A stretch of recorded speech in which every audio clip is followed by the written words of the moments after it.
Hi, so I'm doing a comic book review. Woohoo! So, as I mentioned in a few videos, I'm not doing my normal weekly, bi-weekly review of comics. I'm just doing reviews of like new number ones or comics that have really blown me away. And this time it's a new number one from Marvel. It's a character that I've loved but I've not enjoyed for a long time, if that makes sense. So it's Iron Man. Okay, the clue's already in the title of the video. And I used to love Iron Man in the mid 80s to early 90s when you had people like Bob Layton, Mark Bright, was it David? I think it was David Michelini, John Byrne, John Romita Jr., people like that. And you had things like Demon in a Glass Bottle, was it? The alcoholic one. And you had Armor Wars or Stark Wars. And then you had Armor Wars 2 by John Byrne and John Romita Jr. So that was my period of Iron Man when you could tell the suit was metallic. But I don't know. And he had a brilliant rogues gallery as well. What I just don't feel like they've been exercised much in the past 10, 20 years.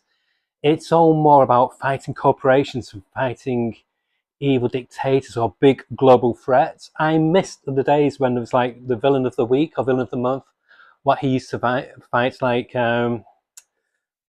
they've all gone, but you know, so things like the Mandarin and people like that.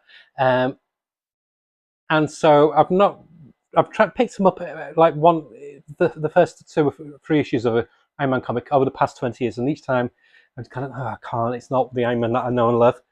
But then this is so waffly. I do apologise. But then it was announced that Joshua Williamson was going to be doing an Iron Man comic, and he had from the interviews that he gave, it sounds like it's a character he really wants to do. He's got a lot of passion and love for him, and he mentioned all the Rogues Gallery, all the cast members from Iron Man comics of yore, what I used to read when I was younger. And I was like, oh, this could be good. One, he's doing amazing sterling work at DC with Superman, etc., and he's doing great stuff over at Image with G.I. Joe. So I've got to give it a try. So I picked it up. I got the standard cover by Ryan.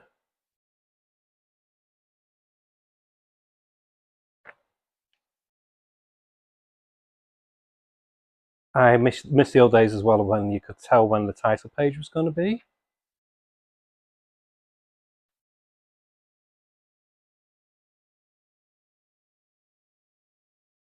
Yeah, so Ryan Stegman does the cover. So the cover's great. I love the colour scheme. The colour scheme is very much Barry Windsor Smith's colour scheme, what he did on his 1 or 2 issues of Iron Man, what he did back in the Armor Wars days. So that's good. And it's $4.99, but it is it's $5.99, but it is a 40-page issue, which means it's about 26, 27 pages of story. And it definitely is Marvel's excuse to relaunch Iron Man again and to put an extra dollar on it each month, because after this month it will be $4.99, whereas it used to be $3.99. But hey ho, obviously they're paying the Joshua Williamson tax. So what did I think of it? The art's by Carmen Canera. I think she was one of the artists who did an Captain America run a few years back. It's good, but it's that Marvel good. So it's like another Pepe Larraz clone. I want Marvel to have some artists who don't look like Marvel artists, if that makes sense. When you pick up a DC comic, you know who the artist is because they're not aping each other. Each one has a very distinctive style, but this, you look at it, if you didn't see the name, you think, oh, it's Pepe Larraz. But it's good. The art's nice, and I'm getting it's ticking all the boxes of bringing in Iron Man's Rose Gallery, and it's Iron Man the Playboy as well. And I kind of like what they've done with his tash. They've got rid of the goatee. I hated the goatee. They brought the tash back. He's got that little soul patch, kind of not even a soul patch, just underneath, like the conquistador kind of look. So basically, the gist of the story: Madame Mask, which is this lady here, who looks really cool and sexy. She's basically like hunting down all the people who Tony Stark is put on his like gifted list of people who he'd like to to have worked for him, or people who he thinks have got his potential. So she's not looking for Iron Man. She's looking for a new Tony Stark, and so she's kidnapping all these people. And there's great action scenes of Iron Man flying. Pepper Potts is back in. It's Tony being a flirt again. They've got rid of Tony being the douche, what he normally has been portrayed as in the past 10, 15 years. And it's good. I'm not going to say it's excellent. It's not excellent by no way is it excellent.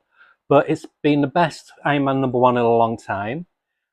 It's very light, which is what I wanted. I didn't want something dark and gritty. Iron Man shouldn't be dark and gritty. It's about technology. It's meant to be like a comic of the future, and it's got that zippy pace, what Josh Williamson does really well on Superman. But it feels like, but this is what I felt like with Superman.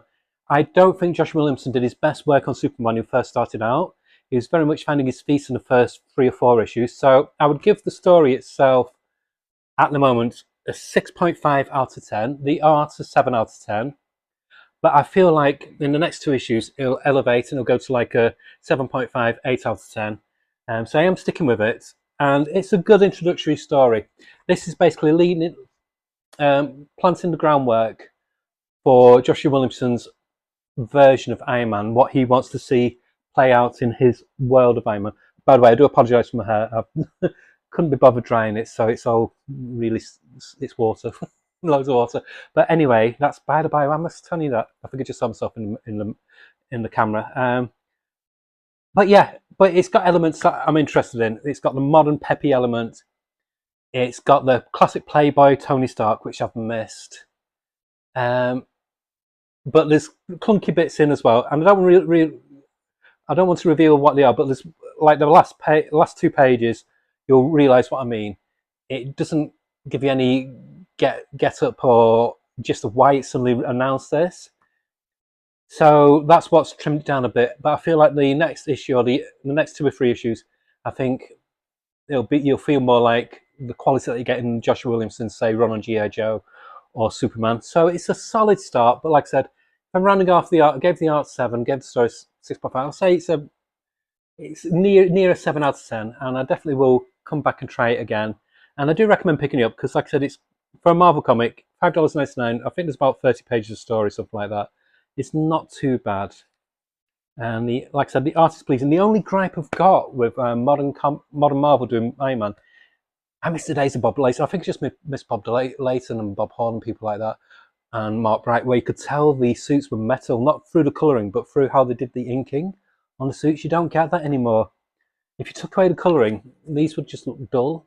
There'd be you wouldn't know it's a metal suit. So that's a mini silly gripe, but it's one that just bugs me a little bit. I miss the classic Iron Man. That's what I'm saying. But that's just me being a bit of an old front piece stick in the mud. But yeah, well worth trying. It's the best Iron Man title I've read in a long, long time. So I'm being cautiously optimistic, and I will be looking at some more Marvel #1s in the coming months. Punisher will be the next one, I think, when it gets relaunched. On the Wall, I'm tempted with it by the team writing on it, but I hate the character, and that's Deadpool. But it's going to be, fuck's sake, it's going to be Benjamin Percy and Jeff Shaw, who did the Red Hulk comic. So look forward to that. And there's Daredevil as well. So those are 3 big hitters coming out from Marvel. There is a new Mark Spector, but it's by the same team, so it's not new. I don't know about that one because I keep on dropping that. So, but yeah, I'm cautiously. A lot of trepidation. I did try Infernal Hulk, but after 2 issues, they've changed the art again. So I thought I can't. I'll trade weight for that. But cautiously and carefully trying new Marvel titles. But again, a new ongoing comic from Marvel Community just last 10 issues. So who knows? What am I saying? I don't know. But anyway, long-winded, very faffy way to say I enjoyed Iron Man #1, and it is worth giving a try. Okay, bye.